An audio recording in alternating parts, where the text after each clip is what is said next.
Good morning everyone. जल्दी से आ जाइए बेटा सभी लोग। फरहत कुमारी, एमडी मंगल, गुड मॉर्निंग सभी को। पिछली क्लास में किसी बच्चे को कोई डाउट हो? मेटल नॉन मेटल हमने कंप्लीट किया था। आज हम एसिड बेस सोल्ट कंप्लीट कर लेंगे आराम से।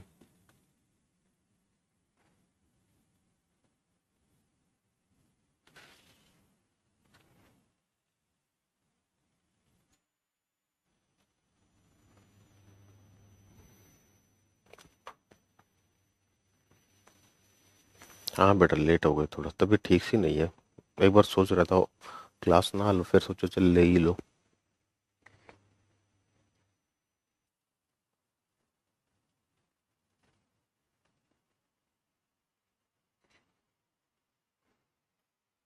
चलिए बेटा, तो एसिड बेस सोल्ट से स्टार्ट करते हैं। ठीक है, अब पहले हम बात करते हैं एसिड किसे बोलते हैं।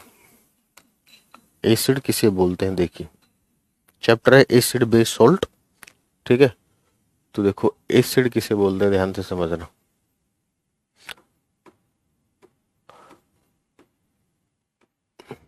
जैसे ये कोई सब्सटेंस है HA। ठीक है, आपको पता लगाना है ये एसिड है या नहीं। ठीक है, आप वैसे पता नहीं लगा सकते हो, ठीक है ना। आपको एग्जाम्पल इससे याद रखने पड़ते हैं कि कौन सा सब्सटेंस एसिड है। ठीक है ना, लेकिन कुछ को आप देखकर पहचान सकते हो, कुछ कर देखकर आप नहीं पहचान पाओगे। लेकिन आपके सिलेबस में जो है उन्हें आप देखकर पहचान लोगे। तो देखो मैंने लिखा AQ। AQ ये होता है, ये एक्वस फुल फॉर्म होती है इसकी, एक्वस। एक्वस का मतलब होता है जल, पानी। तो अगर आप किसी भी सब्सटेंस को प्रीति जी ले लिया आपका नाम, खुश रहिए। ठीक है, तो बेटा देखो अब ऐसे कमेंट करते हो तभी तो कहते हो गुस्सा उठता है, क्योंकि डिस्टरबेंस होती है कि नाम लेने से क्या होगा। एक बात बताइए, आप काम ही ऐसा कीजिए ना कि हम आपको बोलने की जरूरत ना पड़े, हम खुद आपका नाम ले। ठीक है, तो आपने क्या किया, इस सब्सटेंस को पानी में डाल दिया। तो जब जैसे आप किसी सब्सटेंस को पानी में डालते हो तो जल के अंदर अगर वो H+ आयन देता है, जल के अंदर अगर वो H+ आयन देता है, तो ऐसे सब्सटेंस को हम क्या बोलते हैं बेटा, एसिड बोलते हैं, अम्ल बोलते हैं। ठीक है, अब देख मान लीजिए, अब इस HA के अंदर जब आपने कोई सैंपल लिया, ठीक है ना, आपने HA का कोई सैंपल लिया, तो उस सैंपल में लोगे तो उसके अंदर एक ही HA का मोलिक्यूल होगा या एक से ज्यादा होंगे? एक से ज्यादा होंगे। ठीक है ना, एक सैंपल ले रहे हो तो उसका मतलब ये थोड़ी है कि उसमें एक ही HA होगा, बहुत सारे HA होंगे। अब बहुत सारे HA होंगे तो उसके अंदर जब आप उसको पानी में डालोगे तो अगर वो अपने सारे के सारे H+ आयन दे देता है, अगर किसी एसिड को जब आप पानी में डालते हो तो जितने H+ आयन उसके अंदर होते हैं, अगर वो सारे के सारे H+ आयन को दे देता है, तो उस एसिड को बोलते हैं हम स्ट्रॉन्ग एसिड, प्रबल अम्ल। क्या बोलते हैं? स्ट्रॉन्ग एसिड, प्रबल अम्ल। ठीक है, उसी तरीके से अगर एसिड के अंदर जितने H+ आयन है वो सारे H+ आयन नहीं दे पाता, तो उसको हम क्या बोलते हैं? Weak acid. उसको हम क्या बोलते हैं? Weak acid. ठीक है, देखिए लिखा हुआ है,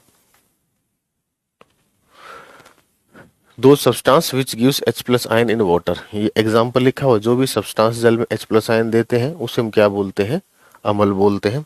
और अगर उसके अंदर जितने भी H+ आयन है वो सारे के सारे दे देता है, तो उसको हम क्या बोलते हैं? स्ट्रॉन्ग एसिड बोलते हैं, प्रबल अम्ल बोलते हैं। अब आप कैसे पहचान करोगे कोई भी एसिड स्ट्रॉन्ग है या वीक है? तो बेटा आप वैसे पहचान नहीं कर सकते, आप उसके एग्जाम्पल याद रखोगे। आप क्या याद रखोगे? 3 एग्जाम्पल बता रहा हूँ, HCl, H2SO4, HNO3, क्योंकि ये काम आने वाले हैं बेटा सोल्ट में। ठीक है ना, HCl, H2SO4, HNO3, ये 3 सबसे स्ट्रॉन्गर एसिड है। इसके अलावा जितने भी एसिड्स होंगे, जितने भी अम्ल होंगे, आप उन्हें वीक कंसिडर करोगे। ठीक है ना, इसके अलावा जितने भी एसिड्स आएंगे, जितने भी अम्ल आएंगे, आप उन्हें क्या कंसिडर करोगे? वीक कंसिडर करोगे, दुर्बल अम्ल कहलाएंगे। ठीक है, चलिए अब अगर मैं आपसे बात करता हूं एसिड की कैरेक्टरिस्टिक्स क्या होती है। ठीक है ना, एसिड की कैरेक्टरिस्टिक्स क्या होती है, पीछे रखते हैं, नहीं तो आप देख देख कर पढ़ पढ़ के बता दोगे। ठीक है ना, अम्ल जो होते हैं उनकी कैरेक्टरिस्टिक क्या होती है बेटा? अगर एसिड को टेस्ट किया जाता है, अगर एसिड को टेस्ट किया जाता है तो वो कैसा होता है? खट्टा होता है। ठीक है ना, तो एसिड टेस्ट में कैसे होते हैं? सोर होते हैं, खट्टे होते हैं। अब इंडिकेटर पढ़ेंगे। अब इसे आपने भी पढ़ा भी होगा, अगर आपको आपके पास एक सैंपल है और आपसे पूछा गया है कि ये एसिड है या नहीं, तो आप क्या कहोगे? आप क्या कहोगे? नीले रंग का लिटमस ले आइए। अब ये जो लिटमस है ये कागज के रूप में भी आता है बेटा, और विलियन के रूप में भी आता है, सॉल्यूशन के रूप में भी आता है। ठीक है, तो आप क्या कहोगे, नीले रंग का लिटमस ले आइए। ठीक है, क्या कहोगे, नीले रंग का लिटमस ले आइए। ठीक है, चलिए, जैसे नीला लिटमस मिलेगा, जैसे ही नीला लिटमस मिलेगा तो क्या करोगे आप उसके अंदर एसिड डालोगे। उस नीले लिटमस में क्या करोगे आप, एसिड डालोगे। तो जैसे ही आपने एसिड डाला उस नीले लिटमस पर, तो वो जो नीला लिटमस है बेटा वो कैसा हो जाएगा, रेड हो जाएगा। वो जो नीला लिटमस है, जैसे ये था, ठीक है, ये नीला था,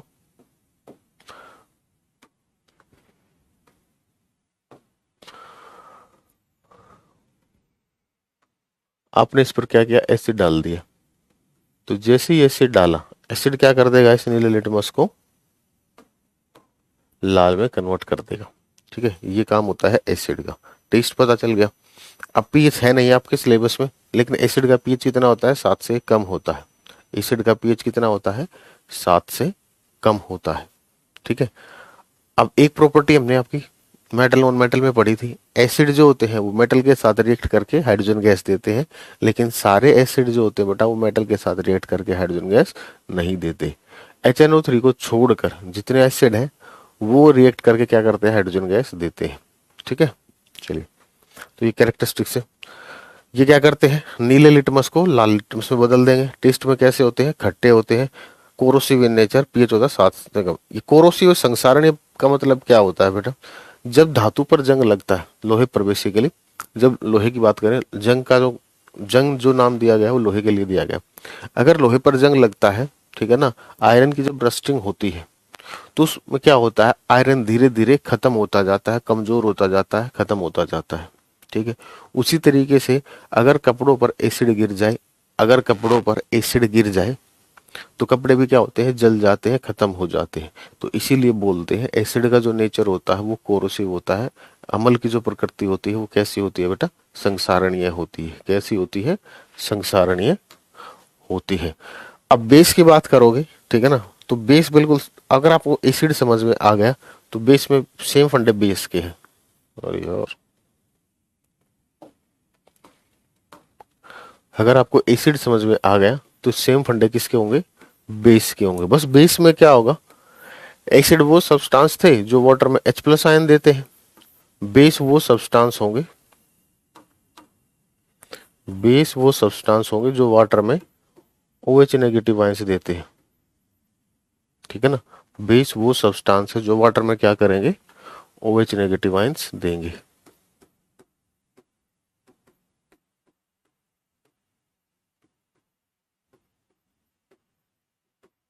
ठीक है ना, बेस वो सब्सटेंस होंगे जो क्या करते हैं, आप बहुत अच्छा पढ़ाते हैं, थैंक यू बेटा।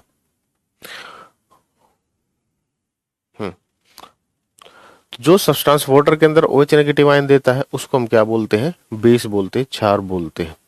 ठीक है, अब देखिए, अब अगर कोई आपसे पूछे स्ट्रॉन्ग बेस किसे कहते हैं, प्रबल क्षार किसे कहते हैं, तो आप बोलोगे अगर हम बेस को पानी में डाल देते हैं तो उस बेस के अंदर जितने OH नेगेटिव आयंस थे, अगर वो बेस, वो क्षार अपने सारे OH नेगेटिव आयन दे देता है तो उसको बोलते हैं हम स्ट्रॉन्ग बेस, प्रबल क्षार।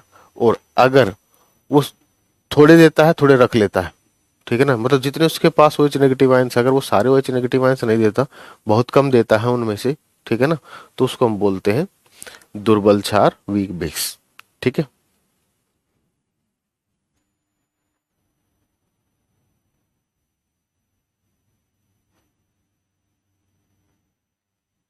अरे वेलकम बेटा निश्चित। चलिए, अब देखिए, अब स्ट्रॉन्ग बेस के एग्जाम्पल क्या होंगे, जैसे मैंने आपको एसिड के एग्जाम्पल बताए थे उसी तरह के मैं आपको स्ट्रॉन्ग बेस के एग्जाम्पल बता रहा हूँ।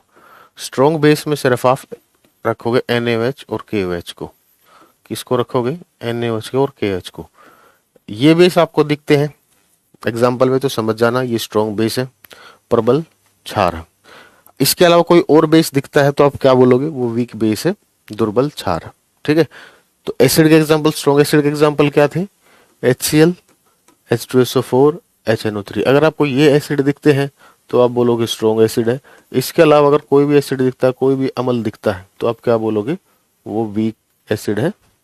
ठीक है ना, दुर्बल अम्ल है। ठीक है, बेटा देखो आप लोग समझ ही नहीं रहे हो, आपके इसमें एग्जाम्पल दिखाया तो था, HCl का एग्जाम्पल दिखाया था, बेस का देख लीजिए NaOH, इसमें बताइए इसमें कौन सी बड़ी बात है। ठीक है, NaOH को पानी में डाला, इसने Na पॉजिटिव दिया और OH नेगेटिव दिया, ये हो गया एग्जाम्पल, ये याद ही रखना पड़ता है। ठीक है, तो स्ट्रॉन्ग बेस में अभी मैंने एग्जांपल बताया NaOH और KOH होते हैं। ठीक है ना, तो स्ट्रॉन्ग बेस क्या करते हैं, जो कंप्लीटली टूट जाते हैं OH नेगेटिव आयंस में, जिनको आप पानी में डालोगे तो वो कंप्लीटली डिसोसिएट होंगे किसमें, OH नेगेटिव आयंस में। अब इसकी बेस की कैरेक्टरिस्टिक्स क्या होती है सुन लीजिए। बेस का जो पीएच होगा वो क्या होता है, 7 से ज्यादा होता है। बेस का जो पीएच होता है वो क्या होता है, 7 से ज्यादा होता है। ठीक है, बेस टेस्ट में कैसे होते हैं, बिटर होते हैं, कड़वे होते हैं। बेस जो होते हैं टेस्ट में वो कैसे होते हैं, बिटर होते हैं, कड़वे होते हैं। ठीक है ना, बेस टेस्ट में कैसे होंगे, बिटर होंगे, कड़वे होंगे। अब बेस के लिए क्या होता है, एसिड के लिए तो हमने नीले रंग का लिटमस कागज यूज किया था, ये सॉल्यूशन यूज किया था। तो बेस के लिए क्या करते हैं, बेस उल्टा होता है, उल्टा करता है। एसिड नीले को लाल में करता है, बेस लाल को नीले में करता है। ठीक है, बेस का भी नेचर कैसा होता है, कोरोसिव होता है। बेस को अगर हम छूते हैं, छूने में ये चिकने होते हैं, छूने में क्या होते हैं, ये चिकने होते हैं। ठीक है ना, तो ये सारी कैरेक्टरिस्टिक लिखी हुई है। They turns red litmus to blue, ये लाल लिटमस को नीले लिटमस में बदलते हैं। टेस्ट में कैसे होते हैं, कड़वे होते हैं। छूने में कैसे होते हैं, चिकने होते हैं। प्रकृति कैसी होती है, संसारणीय होती है। और इनका पीएच क्या होता है, 7 से ज्यादा होता है। ठीक है ना, किसी भी बच्चे को कोई डाउट हो तो बताइए, यहाँ तक, यहाँ तक किसी भी बच्चे को कोई डाउट हो तो बताइए।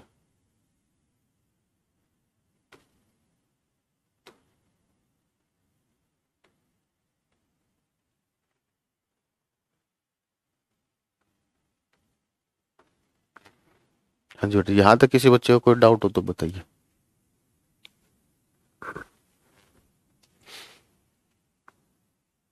चल, अब देखिए एसिड की रिएक्शन, ये भी शायद मैंने, अच्छा ये वाला नहीं बताया होगा क्योंकि वहां तो हमने मेटल के बारे में पढ़ा था ना। Everything is clear, okay. एक चीज समझिए, एक होता है बेटा कार्बोनेट, एक होता है बाइकार्बोनेट। देखो जब आप कार्बोनेट बोलते हो ना, कार्बोनेट का मतलब ये होता है उसके अंदर CO3-2 होता है। ठीक है, कार्बोनेट का मतलब CO3-2। और बाइकार्बोनेट अगर आप बोलते हो तो बाइकार्बोनेट का मतलब होता है HCO3-। बाइकार्बोनेट का मतलब क्या होता है, HCO3-। ठीक है, तो देखो एसिड की रिएक्शन अगर आप मेटल कार्बोनेट के साथ कराते हो, CO3 आ रहा है इसमें, ये कार्बोनेट होगा। बाइकार्बोनेट का मतलब HCO3। तो एसिड जो होता है कार्बोनेट या बाइकार्बोनेट के साथ रिएक्ट करेगा, तो इनको देख कर ही पता चल रहा है कार्बोनेट आ रहा है, कौन सी गैस निकलेगी, कार्बन डाइऑक्साइड निकलेगी। कौन सी गैस निकलेगी, कार्बन डाइऑक्साइड। ठीक है, वहीं अगर आप ये जो सल्फर डाइऑक्साइड गैस है, ठीक है, आपने इसको पानी में तो ये सॉरी, ये जो सल्फर होता है बेटा, ये मेटल होता है, नॉन मेटल होता है। सल्फर जो होता है ये मेटल होता है या नॉन मेटल होता है, सल्फर आपका नॉन मेटल होता है।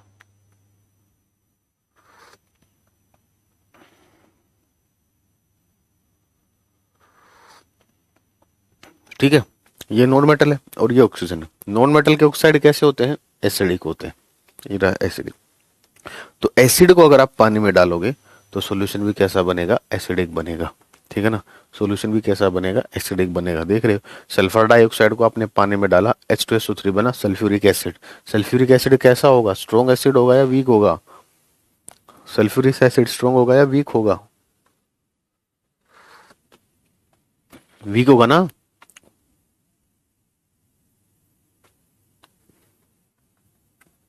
आपकी तरह टीचर पहले क्यों नहीं मिला बेटा, कोई नहीं, तेरा है दुरुस्त है।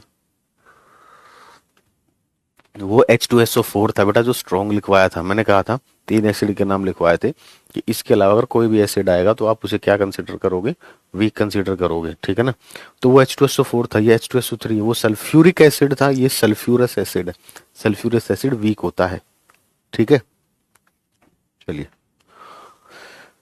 अब देखिए कौन सा एसिड किसमें मिलता है, ये लिस्ट है, ये आपको याद रखनी है बेटा। ठीक है, टार्टरिक एसिड जो होता है किस में मिलता है? इमली में मिलता है, अंगूर में मिलता है और कच्चे आम में मिलता है। टार्टरिक एसिड किस में मिलता है? इमली में मिलता है, अंगूर में मिलता है, कच्चे आम में मिलता है। ऑक्जेलिक एसिड जो होता है, ऑक्जेलिक एसिड किस में मिलता है?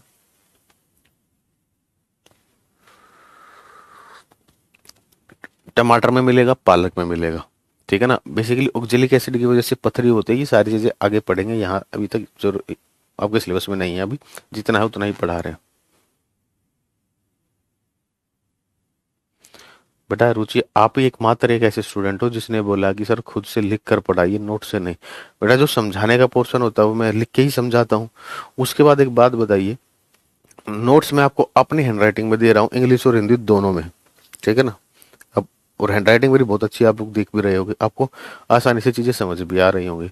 तो अगर मैं एक बार आपको समझा देता हूँ, नोट्स आपके पास, आपको पढ़ना ही तो है।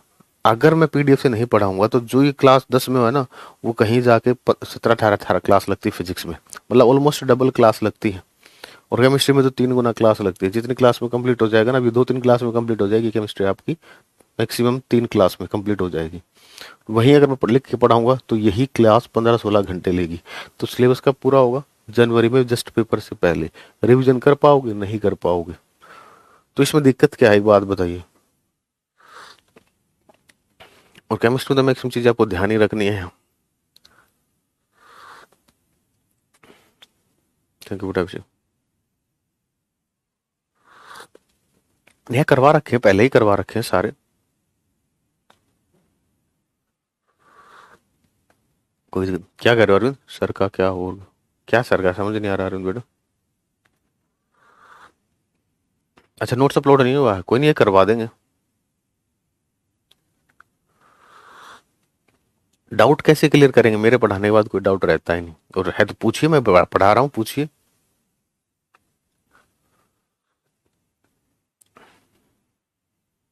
देख रहा है बेटा सुजीत, पूछिए, कोई डाउट हो तो साथ के साथ पूछिए। लाइव क्लास का फायदा क्या होता है? यही तो होता है।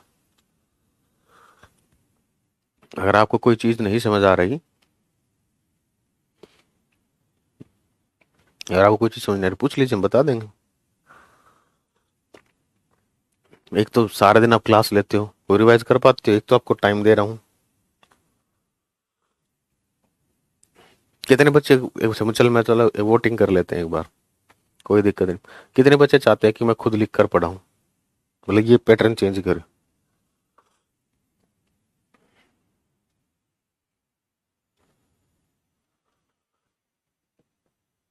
क्योंकि टाइम खराब कराने की आदत है कुछ बच्चों को।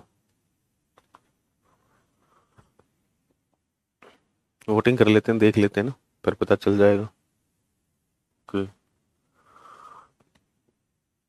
आंवला में सिट्रिक एसिड होता है बेटा।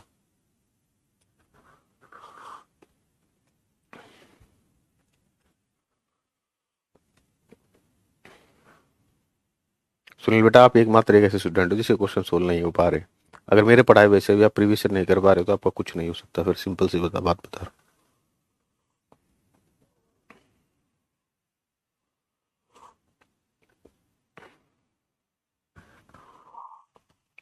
2 बच्चे हैं बस जो चाहते हैं कि मैं लिख के पढ़ाऊं, नहीं तो सारे बच्चे क्या चाहते हैं, ऐसे बढ़िया से।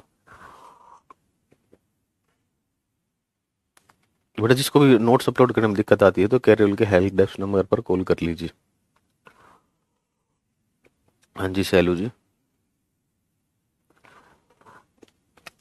चाय में कौन सा एसिड होता है? चाय में एसिड होता है? होता हो बेटा, मुझे नहीं पता, मैं बता देता हूँ, मैं इतना ध्यान नहीं देता। चलिए ठीक है। हाँ, तो हम बता रहे थे ऑक्जेलिक एसिड किस में होता है बेटा? टमाटर में होता है और पालक में होता है, जो बेसिकली बीज वाली सब्जियों में होता है। ठीक है, समझ में आता है, पर क्वेश्चन सोल्व नहीं हो पा रहे हैं बेटा, बार बार पढ़िए, क्वेश्चन तो सारे नोट से बनते हैं। फॉर्मिक एसिड किस में होता है? लाल चीटियां। ठीक है ना, जो लाल चीटियां होती है उसमें कौन सा एसिड होता है, कौन सा अम्ल होता है? उसमें फॉर्मिक अम्ल होता है। एसिटिक अम्ल किस में होता है? सिरके में, विनेगर। सिरका, सिरके के बारे में सुना है? सिरके वाले प्याज खाए होंगे आप लोगों ने। ठीक है ना। तो वो जो लिक्विड डला होता है जिसके अंदर वो प्याज होते हैं, वो लिक्विड क्या होता है आपका? सिरका ही होता है, विनेगर होता है। ठीक है ना, एसिटिक एसिड से बनता है वो। दूसरा, नूडल्स वगैरह, चाउमीन वगैरह खाई होंगे, तो जब चाउमीन वगैरह खाते हैं तो आपने देखा होगा व्हाइट कलर का एक लिक्विड डाला जाता है उसमें। तो जो व्हाइट कलर का जो लिक्विड होता है उसको बोलते हैं हम विनेगर, सिरका। ठीक है, चलिए। सिट्रिक एसिड, सिट्रस फ्रूट जितने भी खट्टे फल होते हैं, नहीं खाया तो बेटा मैं खिलाने वाला नहीं, ठीक है ना, मेरा उससे कोई लेना देना है नहीं। नहीं खाया तो मैं गूगल कर लो, खा लीजिए, ये देख लीजिए, मिल दिख जाएगा, उसमें कौन सी बड़ी बात है। सिट्रस फ्रूट में होता है, जैसे लेमन हो गया, ऑरेंज हो गया, इनमें होता है सिट्रिक एसिड। एस्कॉर्बिक एसिड जो होता है, ठीक है ना, ये विटामिन सी को बोलते हैं, बायोलॉजी में आता है, ये सिट्रस फ्रूट में ही होता है, आंवला। ठीक है ना।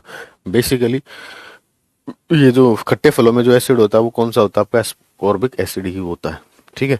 अब कौन सा बेस किस में मिलता है, ठीक है ना, जो खिड़कियां हम जो साफ करते हैं जो लिक्विड मारकर, उसमें क्या होता है बेटा, अमोनियम हाइड्रोक्साइड होता है। ठीक है ना। सोप, सोप के अंदर कौन सा बेस मिलता है, सोडियम हाइड्रोक्साइड होगा या पोटेशियम हाइड्रोक्साइड होगा। अगर कपड़े धोने का साबुन होता है तो वो होता है सोडियम हाइड्रोक्साइड होगा उसके अंदर, और अगर नहाने का साबुन है तो उसके अंदर कौन सा होगा बेटा, पोटेशियम हाइड्रोक्साइड होता है। ये नहाने वाले साबुन में होता है, ये कपड़े धोने वाले साबुन में होता है। लाइम वाटर किसको बोलते हैं, चूने का पानी, कैल्शियम हाइड्रोक्साइड को बोलते हैं। ठीक है। स्नेक में बेटा फॉर्मिक एसिड रहेगा, स्नेक में फॉर्मिक एसिड ही रहेगा। ठीक है, चलिए। लाइम वाटर जो होता है, ठीक है ना, किसको बोलते हैं लाइम वाटर, कैल्शियम हाइड्रोक्साइड को, चूने का पानी। ठीक है ना। और खाली चूना किसको बोलते हैं, कैल्शियम ऑक्साइड को। देखो ये जो कैल्शियम हाइड्रोक्साइड है, इसका फॉर्मूला मैं बता रहा हूँ आपको, ये होता है कैल्शियम हाइड्रोक्साइड, जिसको लाइम वाटर बोलते हैं। ठीक है ना। इसको बोलते हैं हम, कैल्शियम ऑक्साइड को बोलते हैं लाइम, चूना। इसी का दूसरा नाम होता है क्विक लाइम। ठीक है। मैग्नीशियम हाइड्रोक्साइड होता है MgOH ट्वाइस, मैग्नीशियम हाइड्रोक्साइड होता है MgOH ट्वाइस। इसको बोलते हैं बेटा हम मिल्क ऑफ मैग्नीशिया। इसको मिल्क ऑफ मैग्नीशिया क्यों बोलते हैं, क्योंकि जैसे ही आप इसको पानी में डालोगे, जैसे ही आप इसको मैग्नीशियम हाइड्रोक्साइड को पानी में डालोगे, तो जो सॉल्यूशन होता है वो कैसा हो जाता है, मिल्की हो जाता है, दूधिया हो जाता है। कैसा हो जाता है, मिल्की हो जाता है, दूधिया हो जाता है, इसीलिए इसको बोलते हैं मिल्क ऑफ मैग्नीशिया। तो बेटा ये तो याद ही तो करने हैं आपको, किसमें क्या होता है, इसमें कोई समझाने वाली चीज है। आप मुझे एक बात बता दीजिए, कोई हमसे ये पूछने लग जाए ऑक्जेलिक एसिड, टमाटो के अंदर ऑक्जेलिक एसिड ही क्यों मिलता है, कोई दूसरा एसिड क्यों नहीं मिलता, तो ये तो याद करने वाली चीज है, इसमें तो हम कुछ ही नहीं कर ही नहीं सकते। तो इसको मैं, कोई ये कहे ना मेरे को ये समझ नहीं आया, तो इसमें समझने की चीज है ही नहीं, ये वाली चीज जो है याद करने की होती है। ठीक है ना। तो आपको ये पता होना चाहिए कहाँ पर याद करना होता है, कहाँ पर समझना होता है, दोनों चीजें। ठीक है, चलिए आगे बढ़ते हैं। न्यूट्रलाइजेशन का ये काफी इंपॉर्टेंट है बेटा, ये काफी इंपॉर्टेंट है। ठीक है, देखिए न्यूट्रलाइजेशन क्या होता है, एसिड जो होता है जब ये बेस के साथ रिएक्ट करता है, अम्ल जो होते हैं जब ये क्षार के साथ अभिक्रिया करते हैं, देखो जहां समझाने का समझाऊंगा मैं ऐसे बिल्कुल क्लीन पर, तो क्या होता है, सब्सटेंस बनता है सोल्ट, लवण। ठीक है। इससे बनता है बेटा वाटर, क्या बनता है इसमें, वाटर बनता है, और यहां पर हीट रिलीज होती है, क्या होती है, हीट रिलीज होती है। ठीक है, ओके बेटा राहुल। तो इस एसिड बेस रिएक्शन को हम क्या बोलते हैं, न्यूट्रलाइजेशन रिएक्शन बोलते हैं, उदासीनीकरण बोलते हैं। देखो अब फिजिक्स का सिलेबस हो गया है, तो जो मेरे यूट्यूब चैनल पर पहले, सबसे पहले आपको क्या करना था, मैंने कहा था सबसे पहले आपको टॉपिक वाइज क्वेश्चन की प्रैक्टिस करनी है, उससे क्या होगा, नोट्स का कंटेंट आपको याद हो जाएगा। अब हो गया, अब 2 मैराथन है फिजिक्स की। ठीक है, जब तक केमिस्ट्री कंप्लीट होगी तो आप वो 2 मैराथन कर ले। ठीक है ना, 2 मैराथन कर ले, फिजिक्स आपकी रेडी हो जाएगी। फिर इसी तरीके से आज कोशिश करेंगे, आज एसिड बेस सोल्ट कंप्लीट हो जाए। अगर आज एसिड बेस सोल्ट कंप्लीट होता है तो आप इसकी एक 40-45 मिनट की वीडियो होगी प्रीवियस ईयर क्वेश्चन की, सीटेट वाली प्लेलिस्ट में, आप इसकी प्रैक्टिस कर लेना। ठीक है ना, जो टॉपिक होता जाता है उसकी पहले टॉपिक वाइज प्रैक्टिस करते जाओ, और फिर होने के बाद 2 मैराथन है, 2 मैराथन कर लीजिए। जब आप ये सारा कवर कर लोगे, जनवरी में मैं आपको नए बेहतरीन क्वेश्चन के साथ आगे की प्रैक्टिस कराऊंगा। ठीक है, तो इस रिएक्शन को बोलते हैं हम न्यूट्रलाइजेशन, उदासीनीकरण। तो दोनों की दोनों 2-2 मैराथन भी करनी है, लेकिन कब, फिजिक्स की अब कर सकते हो क्योंकि उसका सिलेबस पूरा हो गया है। जैसे केमिस्ट्री का सिलेबस होगा तब आप उसका मैराथन कर लेना, अभी टॉपिक वाइज उसके टॉपिक कवर कर लीजिए। ठीक है,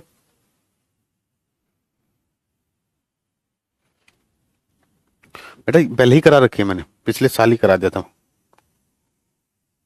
ठीक है ना, पिछले साल ही मैंने करा दिया था। चलिए ठीक है। अब देखिए, जब आप बोलते हो एसिडिटी हो गई है, तो एसिडिटी होने का मतलब समझ रहे हो, हमारे स्टमक के अंदर, अमाशय के अंदर जब HCl की मात्रा अधिक हो जाती है ना, जब स्टमक में HCl बढ़ जाता है, HCl की मात्रा बढ़ जाती है, तो उसको हम क्या बोलते हैं, एसिडिटी बोलते हैं, अम्लता बोलते हैं।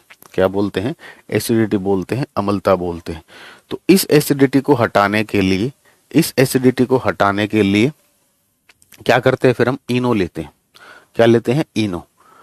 ठीक है, तो इनो क्या है, इनो बेटा एक बेस होता है। इनो क्या होता है, एक बेस होता है, एक क्षार होता है।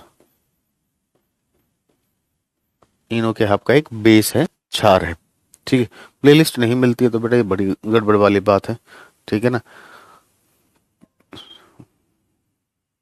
आप एक काम कीजिए, यूट्यूब के डिस्क्रिप्शन के लिंक में मेरा टेलीग्राम का लिंक है, जिसको नहीं मिल रही है सीटेट की प्लेलिस्ट, कोई नहीं, मैं शेयर कर दूंगा उसमें ग्रुप में।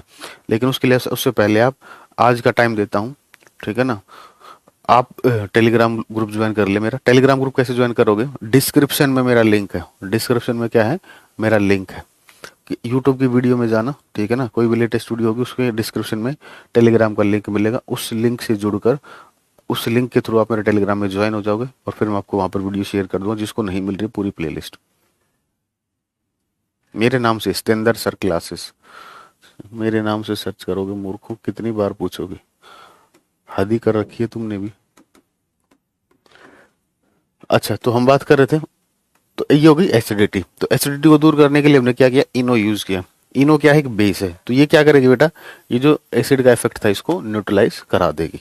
ठीक है, तो देखिए, अच्छा इस रिएक्शन के बारे में बात करें, एसिड बेस रिएक्शन कौन सी रिएक्शन है, न्यूट्रलाइजेशन रिएक्शन है। कौन सी रिएक्शन है, न्यूट्रलाइजेशन। अब ये डबल डिस्प्लेसमेंट मैंने आपको वैसे लिखवा दिया है, ठीक है ना, डबल डिस्प्लेसमेंट रिएक्शन होती है।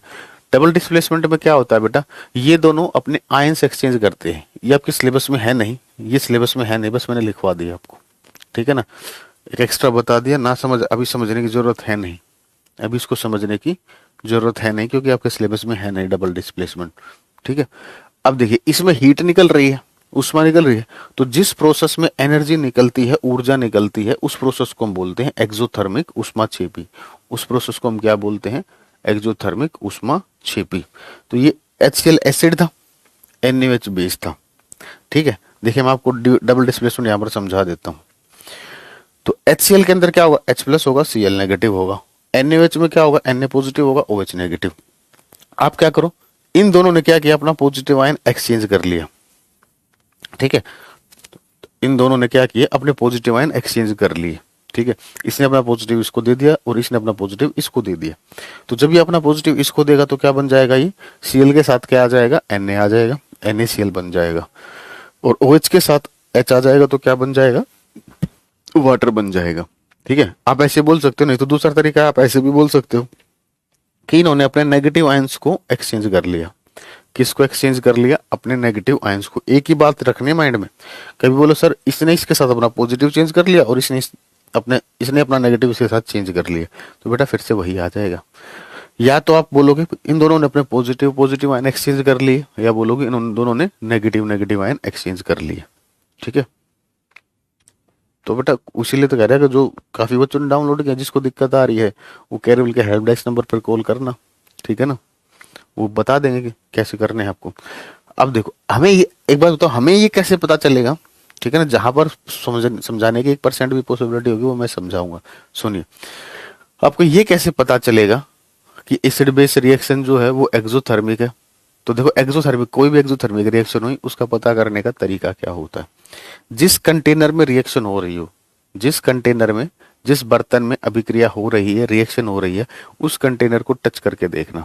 क्या करना, उस कंटेनर को टच करके देखना। तो जब उस कंटेनर को टच करोगे तो अगर वो गर्म मिलता है तो समझ जाना कि उसमें एनर्जी रिलीज हुई है, जिसकी वजह से वो गर्म हुआ है, और एनर्जी रिलीज हुई है तो वो एक्सोथर्मिक होगा। ठीक है, तो जो भी कंटेनर को आप टच करते हो जिसमें रिएक्शन हो रही है, अगर वो गर्म मिलता है तो बोलोगे एक्सोथर्मिक है, और ठंडा मिलता है तो एंडोथर्मिक है। ठीक है, ये लिखा हो, कंटेनर बिकम्स वार्म, कंटेनर क्या हो जाएगा, इसमें गर्म हो जाएगा। ठीक है, अभी मैंने बताया स्टमक में जो एसिडिटी होती है वो किसकी वजह से होती है, न्यूट्रलाइजेशन एग्जांपल चल रहे हैं, ठीक है ना। स्टमक में जो अंदर जो एसिडिटी होती है वो HCl की वजह से होती है। उसको न्यूट्रलाइज करने के लिए हम क्या करते हैं, इनो लेते हैं, या बोल सकते हो ऐसे सब्सटेंस, कौन सा सब्सटेंस यूज करेंगे, बेस यूज करेंगे। क्या यूज करेंगे, बेस यूज करेंगे। अगर आपको एसिडिटी दूर करनी है तो हम क्या यूज करेंगे, बेस यूज करेंगे। ठीक है, तो बेस के रूप में यहां पर हम इनो यूज कर सकते हैं।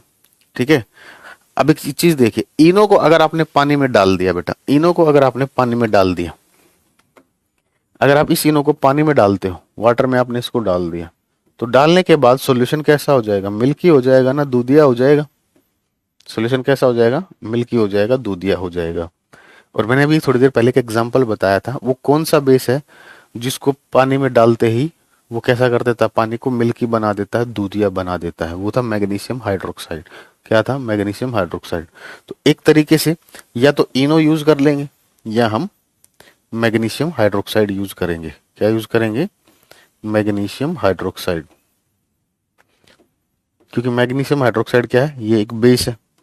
क्या है, ये एक बेस है, तो ये क्या करेगा, एसिडिटी को न्यूट्रलाइज कर देगा। तो इनो यूज कर सकते हैं, मैग्नीशियम हाइड्रोक्साइड यूज कर सकते हैं। अब अगर आप इन दोनों सब्सटेंस को देखो बेटा, अगर आप इन दोनों सब्सटेंस को देखते हो, ये दोनों सब्सटेंस कर क्या रहे हैं, एसिडिटी को दूर कर रहे हैं।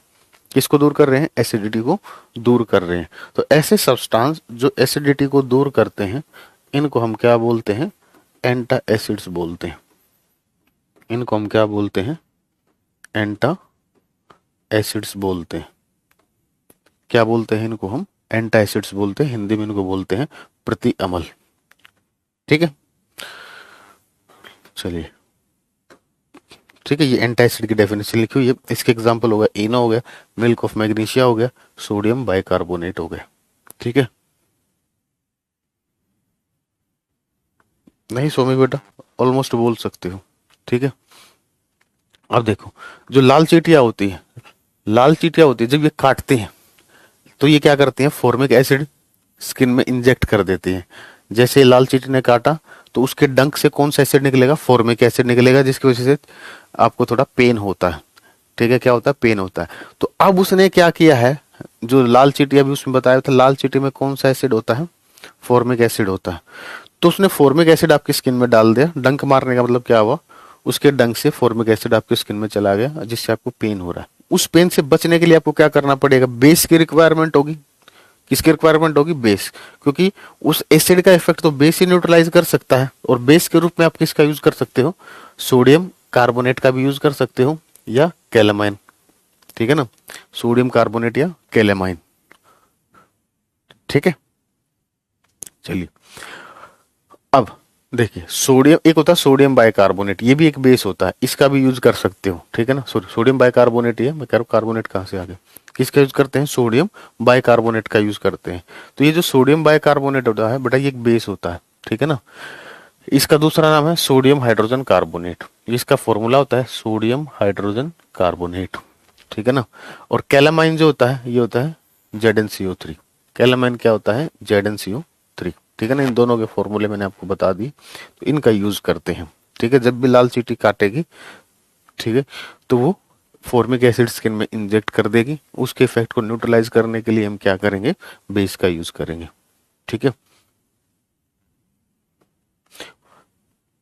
मधुमक्खी भी बेटा एसिड छोड़ती है। मधुमक्खी भी क्या करती है, फॉर्मिक एसिड छोड़ती है। लेकिन जो वास्प स्टिंग होती है वो बेसिक सॉल्यूशन छोड़ती है। ठीक है बेटा रिंकू, हम्म, हाँ, इसी को बोलते हैं हम खाने का सोडा। ये जो सोडियम बाइकार्बोनेट होता है, यही क्या होता है, आपका खाने का सोडा। ठीक है ना, इसी को हम बेकिंग सोडा बोलते हैं।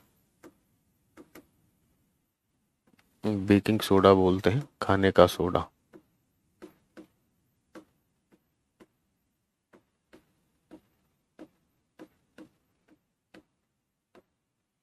ठीक है, ये होता है आपका बेकिंग सोडा, खाने का सोडा। चलिए, आगे बढ़ते हैं।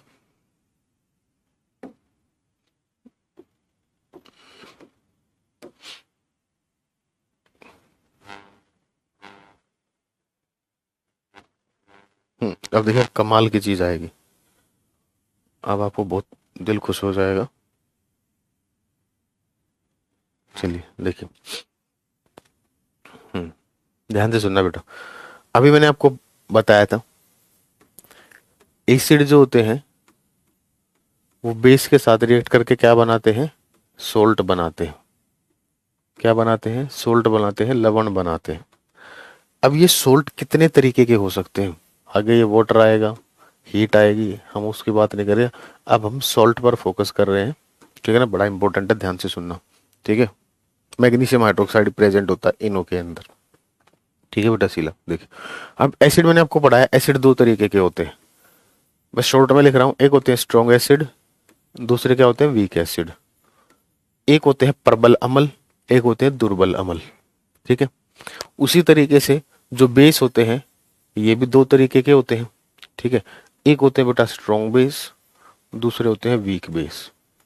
एक होते हैं स्ट्रॉन्ग बेस, दूसरे कैसे होंगे, वीक बेस। अब देखो एक सोल्ट कैसे बन सकता है, एसिडिक पार्ट स्ट्रोंगर हो और बेसिक पार्ट भी स्ट्रोंगर हो। तो यहां से सोल्ट बना S1, ठीक है, S1 सोल्ट बना। अब ध्यान से देखना, S1 जो सोल्ट बना ये किसका कॉम्बिनेशन है बेटा, स्ट्रॉन्ग एसिड और स्ट्रॉन्ग बेस का कॉम्बिनेशन है।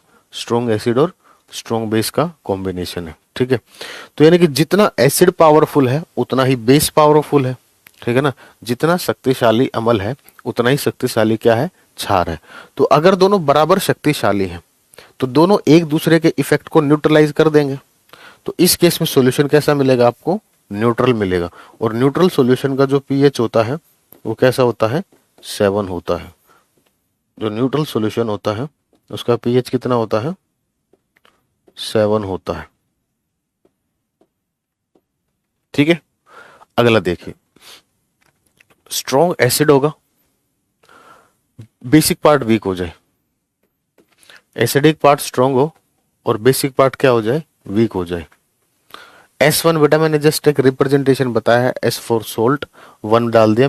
कुछ पॉसिबिलिटी है, ये S1 S2 के चक्कर में मत घूमना, कॉन्सेप्ट को सीखना है। मैंने कहा अगर दोनों पावरफुल है, दोनों ही स्ट्रॉन्ग है, स्ट्रॉन्ग एसिड के एग्जांपल मैंने आपको बता रखे हैं, HCl H2SO4 HNO3। अभी एग्जांपल भी और भी कराऊंगा, सोल्ट कैसे पहचानने, ठीक है ना। स्ट्रॉन्ग बेस के एग्जांपल बताए हैं NaOH QH, ठीक है। तो आपको क्या करना है, अगर जो सोल्ट है वो इन दोनों का कॉम्बिनेशन है तो जितना ही पावरफुल ये उतना ही पावरफुल ये, दोनों एक दूसरे के इफेक्ट को न्यूट्रलाइज कर देंगे और सॉल्यूशन कैसा हो जाएगा, न्यूट्रल हो जाएगा। लेकिन अब आपने देखा एक सोल्ट और भी तो बन सकता है, कौन सा, जिसमें एसिडिक पार्ट क्या होगा, स्ट्रोंगर होगा। जिसमें एसिडिक पार्ट क्या होगा, स्ट्रोंगर होगा, लेकिन बेसिक पार्ट क्या होगा, वीकर होगा। बेसिक पार्ट क्या होगा, वीकर होगा। तो ये हो गया H2 सोल्ट। अब इसमें देखिए बेटा कौन सा ज्यादा पावरफुल है, एसिड ज्यादा पावरफुल है, तो ये क्या करेगा, बेस को तो निपटा ही देगा। एसिड पावरफुल है, बेस को तो निपटा ही देगा, तो बच क्या जाएगा, एसिडिक पार्ट ही बच जाएगा। तो जो पावरफुल होता है उसके अकॉर्डिंग आप डिसाइड करोगे सॉल्यूशन एसिडिक है या बेसिक है। अगर एसिड पावरफुल है तो सॉल्यूशन एसिडिक होगा, और अगर बेस पावरफुल है तो सॉल्यूशन बेसिक होगा, और दोनों पावरफुल है तो सॉल्यूशन न्यूट्रल होगा, ठीक है। तो यहां पर पीएच क्या आ जाएगा, एसिडिक पार्ट स्ट्रोंगर है, एसिड का पीएच कितना होता है, 7 से कम होता है। एसिड का पीएच कितना होता है, 7 से कम होता है। तो ये सॉल्यूशन कैसा हो जाएगा बेटा, एसिडिक हो जाएगा, अम्लीय हो जाएगा। कैसा हो जाएगा, एसिडिक हो जाएगा, अम्लीय हो जाएगा, ठीक है। अब बात करते हैं और सॉल्ट कैसे बन सकता है, एसिडिक पार्ट वीकर हो और बेसिक पार्ट स्ट्रोंगर हो, S3 बन जाएगा। तो S3 में क्या है बेटा, एसिडिक पार्ट तो वीकर हो गया और बेसिक पार्ट स्ट्रॉन्ग हो गया। अब की बार पावरफुल कौन है, बेस वाला पार्ट पावरफुल है, तो इस केस में पीएच क्या हो जाएगा, 7 से ज्यादा हो जाएगा, ठीक है ना। और सॉल्यूशन कैसा हो जाएगा, बेसिक हो जाएगा, क्षारीय हो जाएगा। सॉल्यूशन कैसा हो जाएगा, बेसिक हो जाएगा, क्षारीय हो जाएगा, ठीक है। अब अगर ये दोनों ही वीक हो जाए, एसिड भी और बेस भी दोनों ही वीक हो गए, तो अब हम नहीं बता सकते बेटा, क्योंकि दोनों ही वीक हैं, कोई पावरफुल है ही नहीं। तो इस केस में आप नहीं बता पाओगे कि सॉल्यूशन एसिडिक होगा या बेसिक होगा ओरली, ठीक है ना। न्यूमेरिकल डेटा ये आप क्लास 11th में ऑर्गेनिक में, सॉरी क्लास 11th में इक्विलिब्रियम चैप्टर में पढ़ते हो, वो केसेस हमें यहाँ डिस्कस नहीं करने, ठीक है। अब पेपर में क्वेश्चन कैसे आता है देखिए, जैसे मैंने आपको ये दिया बेटा CH3COONA, ये एक सोल्ट दे दिया, सोडियम एसीटेट। क्या नाम है इसका, सोडियम एसीटेट। आपको ये पहचानना है कि ये जो सोल्ट है, ठीक है ना, अब इसका ये एसिडिक सोल्ट होगा या बेसिक होगा या न्यूट्रल होगा। तो कैसे पहचानोगे, देखो हमेशा मैंने कहा है स्ट्रॉन्ग एसिड के एग्जाम्पल माइंड में होने चाहिए। इससे बहुत HCl, H2SO4 और HNO3,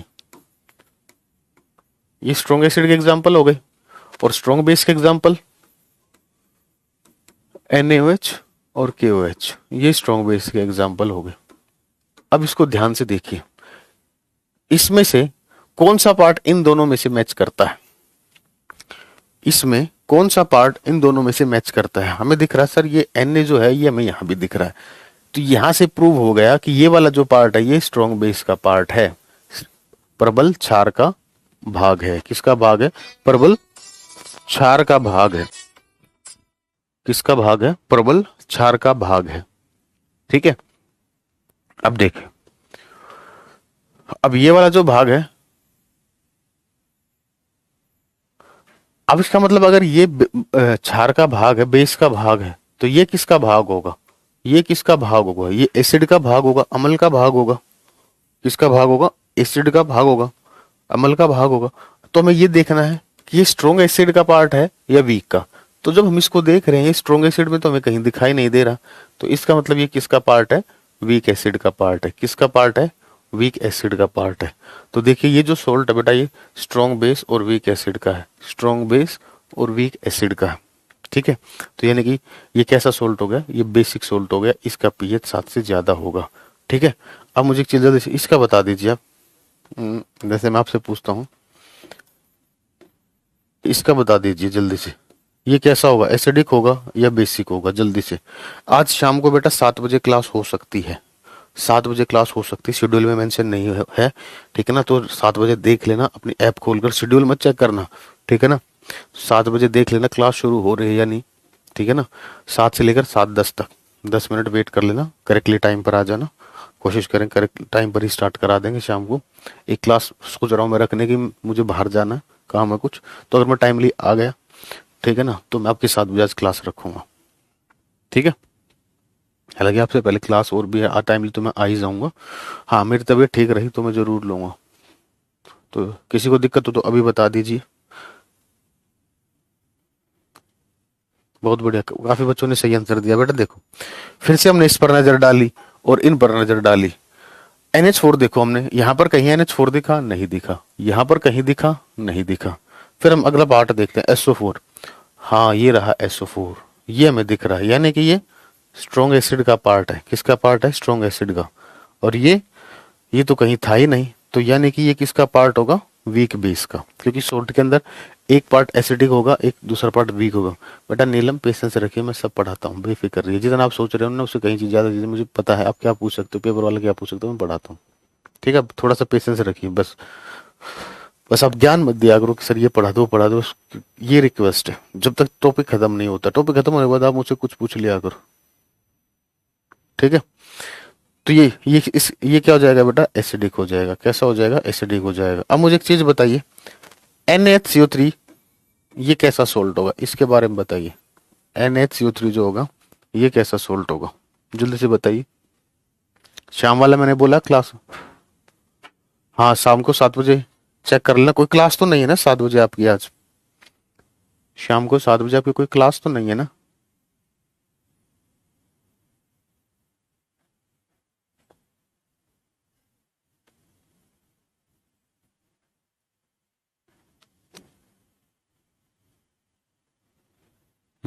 ठीक है। हाँ, तो देखते क्या पता ना भी हो भी सकते हैं, लेकिन 7 से लेकर 7:10 तक का मतलब आपके में अगर क्लास आ जाए 7 बजे देख लेना। अगर आपके में क्लास शो कर रहा तो क्लास होगी, नहीं कर रहा तो नहीं होगी। सिंपल सी बात, मोस्ट प्रोबेबली होगी, बट 7:15 तक CDP, कोई नहीं, CDP के बाद लगा देंगे, 7:30 लगा देंगे। 7:30 पे अगर CDP क्लास हुई तो 7:30 से पढ़ा देंगे, CDP क्लास नहीं होगी तो 7 बजे पढ़ाएंगे। ठीक है, देखिए अब इसमें भी क्या है, ये वाला जो पार्ट किसका है बेटा? ये स्ट्रॉन्ग बेस का पार्ट है। किसका पार्ट है? स्ट्रॉन्ग बेस का पार्ट है। और ये किसका पार्ट हो जाएगा फिर? वीक एसिड का। किसका हो जाएगा? वीक एसिड का। तो ये कैसा हो जाएगा बेटा? कौन सा पार्ट स्ट्रॉन्गर है? बेसिक पार्ट स्ट्रॉन्गर है, तो ये हो जाएगा बेसिक सोल्ट। कैसा सोल्ट हो जाएगा? बेसिक सोल्ट हो जाएगा। NaCl के बारे में बात करते हैं। तो NaCl में ये जो Na है ये किसका पार्ट है? NaOH का पार्ट है। NaOH क्या है बेटा? एक स्ट्रॉन्ग बेस है। NaOH क्या है? एक स्ट्रॉन्ग बेस है। ठीक है। Cl जो है किसका पार्ट है? HCl का पार्ट है।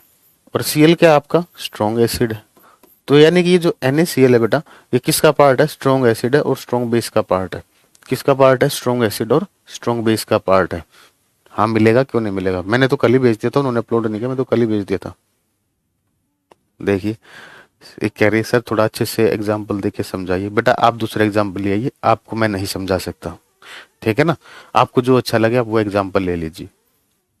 ठीक है ना, इनसे बढ़िया एग्जाम्पल कुछ होंगे नहीं, पहली चीज तो आप इनको, ठीक है, शिवांगी बेटा मैं इससे ज्यादा बढ़िया मैं ले नहीं सकता, आप ट्राई कीजिए, कुछ आप लोगों के लिए छोड़ रखा है, आप बढ़िया एग्जाम्पल ढूंढिए, तब तक पेपर निकल जाएगा, लेकिन आपको इससे बढ़िया एग्जाम्पल मिलेंगे नहीं। तो स्ट्रॉन्ग एसिड और ये स्ट्रॉन्ग बेस है, तो जितना पावरफुल ये है उतना ही पावरफुल ये होगा। ठीक है, तो इसका पीएच कितना आ जाएगा? कितना पीएच आ जाएगा इसका? 7 आ जाएगा। कितना आ जाएगा? पीएच 7 आ जाएगा। क्लियर है? ठीक है, चलिए अब देखिए बाकी के एग्जाम्पल, ये सारी चीजें मैंने यहां पर लिख रखी है, यहां तक पढ़ चुके थे। ये सारी चीजें मैंने यहां पर लिख रखी हैं जो आपको समझाया है। ठीक है, ये कुछ अलग एग्जाम्पल, सॉरी वही एग्जाम्पल यहां भी देख रखे। ठीक है ना, अब देखिए फूड प्रिजर्वेटिव किसे बोलते हैं बेटा? फूड प्रिजर्वेटिव ऐसी चीजें जो फूड आइटम्स को खराब होने से बचाते हैं, ऐसी चीजें जो फूड आइटम्स को खराब होने से बचाती हैं उनको हम क्या बोलते हैं? फूड प्रिजर्वेटिव बोलते हैं। क्या बोलते हैं? Food preservative. तो फूड प्रिजर्वेटिव के रूप में किसका यूज करते हैं बेटा? सोडियम बेंजोएट का यूज किया जाता है। ठीक है ना, और चिप्स के पैकेट में हम नाइट्रोजन गैस का यूज करते हैं। ठीक है, क्योंकि चिप्स के पैकेट में जब आप चिप्स में एक्चुअली क्या होगा, देखो कोई भी फूड हुआ जिसमें ऑयल है या फैट्स है, कोई भी भोजन जिसमें ऑयल या फैट्स प्रेजेंट है, ठीक है ना, अगर वो एयर के संपर्क में आते हैं, वायु के संपर्क में आते हैं, तो उनका ऑक्सीडेशन हो जाता है, उनका उपचयन हो जाता है। क्या होता है? उनका ऑक्सीडेशन हो जाता है, उपचयन हो जाता है। ठीक है ना, तो उसके ऑक्सीडेशन से, उपचयन से क्या होता है? वो जो भोजन होता है वो गल जाता है, सड़ जाता है, बदबू मारने लगती है, उसमें से स्मेल आने लगती है। ठीक है ना, इस प्रोसेस को हम बोलते हैं रेंसिडिटी, विकृत गंधिता। ये सब आपके सिलेबस में है नहीं, बस मैंने आपको समझाया। तो हम चाहते हैं, ये जैसे चिप्स है, चिप्स भी क्या है बेटा? चिप्स के अंदर ऑयल होगा, फैट्स, ऑयल प्रेजेंट होगा, बिल्कुल होगा। तो अगर वो ऑयल एयर के संपर्क में आ गया तो वो खराब हो जाएंगे, लंबे टाइम तक यूज नहीं कर पाएंगे। जबकि चिप्स के पैकेट को तो हम लंबे टाइम तक यूज करते हैं। तो वो जो फूला हुआ होता है वो किसकी वजह से होता है? उसके में नाइट्रोजन गैस होती है। तो नाइट्रोजन गैस करती क्या है बेटा? ये जो चिप्स होती है इनको ऑक्सीजन के कांटेक्ट में आने से रोकती है। नाइट्रोजन चिप्स क्या करती है? चिप्स नाइट्रोजन करती क्या चिप्स के पैकेट में? चिप्स का संपर्क जो होता है, कॉन्टेक्ट जो होता है वो ऑक्सीजन से ना हो, इसलिए उसमें नाइट्रोजन गैस का यूज किया जाता है। तो यहाँ पर नाइट्रोजन क्या कर रही है?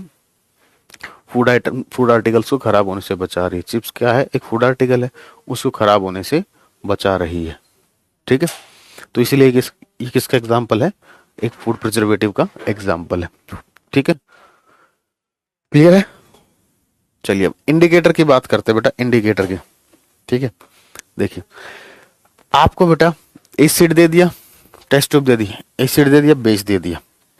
ठीक है ना, आपके पास 2 टेस्ट ट्यूब है, एक में एसिड है, एक में बेस है, और आपको पता लगाना है, उस पर लिखा नहीं हुआ और ना ही आपको बताया कि इनमें से कौन सा एसिड है कौन सा बेस है। अब आपको पता लगाना है कि उनमें से कौन सा एसिड होगा और कौन सा बेस होगा। ठीक है, तो आप कैसे करोगे? तो हम इंडिकेटर की हेल्प से उसका पता लगाते हैं। इंडिकेटर क्या होता है? बहुत सारी डाइज का मिक्सचर होता है। क्या होता है इंडिकेटर? क्या होता है? सूचक किसे बोलते हैं? ये बहुत सारी डाइज का मिश्रण होता है जो हमें बताता है एसिड और बेस के बारे में। कैसे बताता है अभी बताएंगे।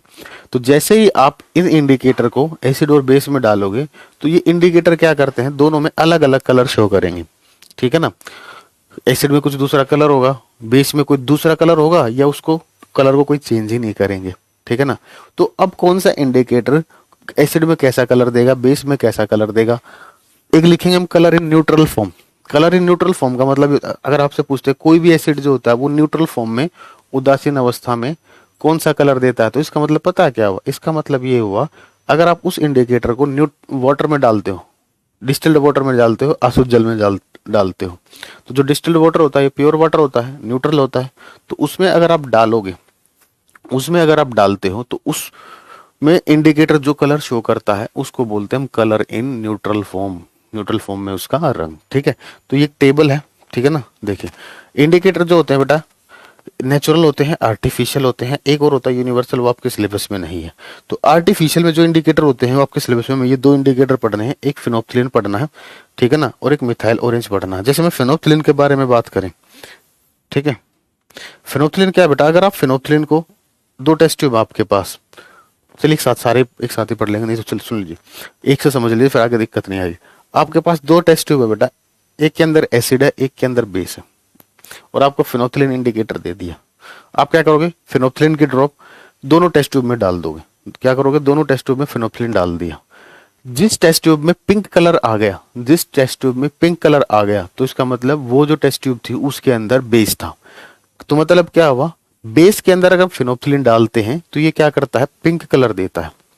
और अगर एसिड के अंदर डालोगे तो कोई फर्क नहीं पड़ेगा, जैसा कलर पहले था वैसा ही कलर रहेगा, जैसा कलर पहले था वैसा ही कलर रहेगा, ठीक है। तो इस तरीके से हम ये इंडिकेटर्स के बारे में पढ़ते हैं। तो दूसरा है बेटा नेचुरल इंडिकेटर। नेचुरल इंडिकेटर का एग्जांपल है टर्मरिक, हल्दी, बीट रूट, चुकंदर, चाइना रोज, गुड़हल, लिटमस, ठीक है ना। ये नेचुरल इंडिकेटर के एग्जांपल है। अब देखिए ये पूरी टेबल है, ये आपको याद रखनी है, ठीक है ना, ये आपको याद रखनी है, ठीक है ना। तो मैं समझा देता हूं इसको।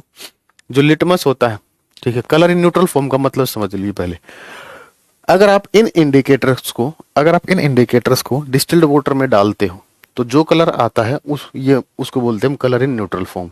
लिटमस को आपने अगर डिस्टिल्ड वाटर में डाला तो कैसा कलर देगा, पर्पल देगा। हल्दी को डालोगे तो कैसा रंग आएगा, पीला रंग आएगा। चाइना रोज को डालोगे तो लाइट पिंक आएगा। चुकंदर को डालोगे तो रेड आएगा। मिथाइल ऑरेंज को डालोगे तो ऑरेंज आएगा। फिनोप्थिलीन को डालोगे तो कलरलेस आएगा, ठीक है ना। इस पर बहुत बढ़िया बढ़िया क्वेश्चन बनते हैं, ठीक है ना। प्रीवियस ईयर में जो PYQ एसिड बेस सोल्ट का, उसको कर लेना, ये लास्ट अभी खत्म हो जाएगा एसिड बेस सोल्ट अभी, ठीक है ना। तो शाम तक उसको कर लेना ताकि कोई डाउट आए तो मैं उसके बाद बता भी दूंगा। फिर आप जब इसकी मैराथन करोगे ना, केमिस्ट्री की और फिजिक्स की, इतना मजा आ जाएगा, दिल खुश हो जाएगा, ठीक है ना। आप फिजिक्स की मैराथन करके देखना, मजा आएगा। अब अगर हम इन इंडिकेटर को एसिड के अंदर डालेंगे तो कैसा कलर आएगा। तो एसिड के लिए हम क्या करते हैं, मैंने बताया था। लिटमस के लिए कौन सा यूज करते हैं, ब्लू कलर का लिटमस पेपर यूज करते हैं। लिटमस दो फॉर्म में अवेलेबल होगा, ठीक है, एक ब्लू में एक रेड में। तो एसिड का पता लगाने के लिए हम ब्लू का यूज करते हैं, और बेस का पता लगाने के लिए हम रेड का यूज करते हैं। टर्मरिक को, हल्दी को अगर आपने एसिडिक सॉल्यूशन में डाल दिया, अम्लीय विलियन में डाल दिया, तो इसमें कोई फर्क नहीं पड़ता, ये पीली की पीली ही रहेगी, कोई येलो की येलो ही रहेगी। एसिडिक सॉल्यूशन में इसमें ये कोई कलर चेंज शो नहीं करते। जैसे फिनोप्थिलीन होता है, फिनोप्थिलीन भी कोई कलर फिनोप्थिलीन भी कोई कलर चेंज शो नहीं करता था, उसी तरीके से हल्दी भी कोई कलर चेंज शो नहीं करती। लेकिन चाइना रोज जो होता है, जैसे ही आप इसको एसिड में डालोगे तो इसका कलर कैसा हो जाएगा, डार्क पिंक, मेजेंटा टाइप, ठीक है। बीट रूट को डालोगे, बीट रूट भी कोई चेंज शो नहीं करेगा, वो रेड ही रहेगा। बीट रूट को अगर आप एसिडिक सॉल्यूशन में डालोगे तो कैसा रहेगा, रेड ही रहेगा। मिथाइल ऑरेंज को डालोगे तो वो कैसा हो जाएगा, रेड हो जाएगा। मिथाइल ऑरेंज तो वैसे ऑरेंज होता है न्यूट्रल फॉर्म में, लेकिन जैसे ही आप उसको एसिड के अंदर डालोगे, एसिड के अंदर डालते ही वो कैसा हो जाएगा, रेड हो जाएगा। बेस में डालोगे तो बेस के लिए तो बेटा अगर लिटमस की बात करें तो बेस के लिए तुम रेड कलर का लिटमस यूज करते हैं, अभी मैं बता चुका हूं।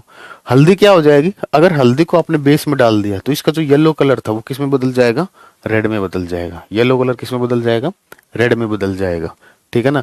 चाइना रोज का जो लाइट पिंक कलर था बेस के अंदर, वो किस में बदल जाएगा, ग्रीन कलर में बदल जाएगा, ठीक है ना। बीट रूट का येलो में हो जाएगा, ठीक है ना। मिथाइल ऑरेंज भी येलो हो जाता है, और ये मैंने आपको बताया पिंक। तो ये याद करने की चीजें, ठीक है ना, ये आपको याद करनी है, बहुत इंपॉर्टेंट है, ठीक है ना। भर भर के क्वेश्चन आए थे इसमें, देख सकते हो, जो प्रैक्टिस करोगे सारे मिलेंगे, ठीक है। चलिए अब लास्ट टॉपिक आता है एसिड रेन। ये पेपर 1 में भी पूछ लेते हैं, ठीक है ना। ये मैंने आपको अपनी तरफ से बताया, पीएच जो है 0 to 14। पीएच जो स्केल होता है, पीएच बेटा एक ऐसा स्केल होता है, मतलब अगर आपको किसी सब्सटेंस की पीएच वैल्यूज पता है, अगर आपको किसी सब्सटेंस की पीएच वैल्यूज पता है, ठीक है, तो वो जो सब्सटेंस होगा, वो आप उस सब्सटेंस के नेचर के बारे में बता सकते हो कि वो सब्सटेंस एसिड होगा या बेस होगा, अम्ल होगा या क्षार होगा, या न्यूट्रल होगा, उदासीन होगा, आप ये सब बता सकते हो, ठीक है। तो अगर किसी सब्सटेंस का पीएच 0 से 7 तक है तो उसको हम बोलते हैं एसिड, 7 से 14 तक है तो उसको बोलते हैं बेस क्षार, और एग्जैक्टली 7 है तो उसको हम बोलते हैं न्यूट्रल उदासीन। ठीक है, जितना पीएच कम, देखो जितना पीएच कम होता जाएगा उतना एसिड स्ट्रांग होता जाएगा, उतना अम्ल आपका पावरफुल होता जाएगा। ठीक है ना, जितना पीएच बढ़ता जाएगा, तो जब पीएच बढ़ेगा तो उतना बेस जो होता है, क्षार जो होता है, वो ज्यादा पावरफुल होता है। ठीक है, अब देखिए एसिड रेन में पढ़ा देता हूँ, पेपर 1 में आती मेनली। एसिड रेन जो होती है इसका जो पीएच होता है, अच्छा एसिड रेन किसे बोलते हैं, किसी भी सीजन की जो पहली बारिश होती है उस बोलते हैं ना कि उसमें नहीं नहाना चाहिए। क्यों नहीं नहाना चाहिए, क्योंकि उसके अंदर एसिड आते हैं।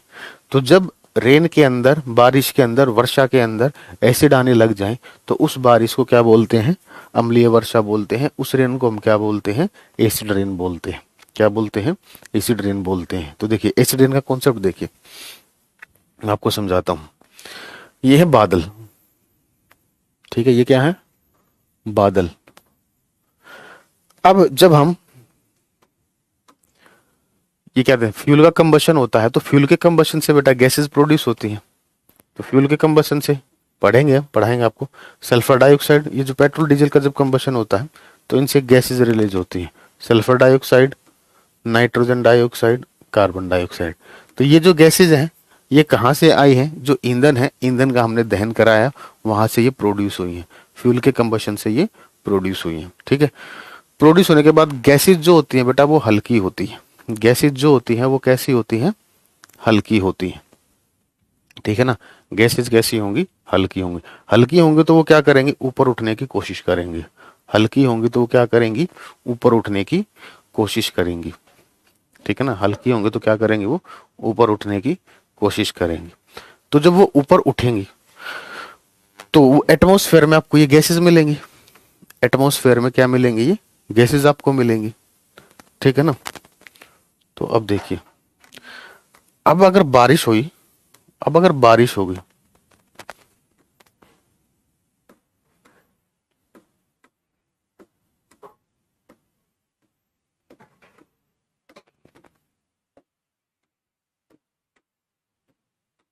ठीक है, अब अगर बारिश हुई तो बारिश में क्या होगा बेटा, H2O होगा।